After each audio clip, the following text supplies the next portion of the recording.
És akkor mire jöttek rá, hogy nagyjából hányan lehettek itt?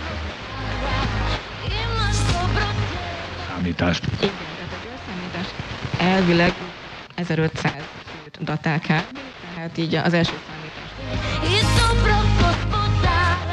Szám, és ugye Bornál, aki szintén önkéntes döntők, hogy amatőr természetfotós hozott egy-kettő-három fotográfiát.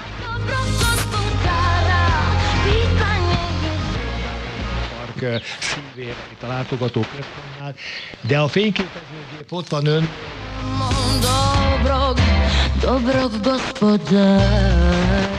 Mindent, mert hogy csak kimegyek a természetbe, és a téma megtalál engem, tehát nem fókuszálok kimondottan egy témára, hanem kimegyek a határba is, ami éppen...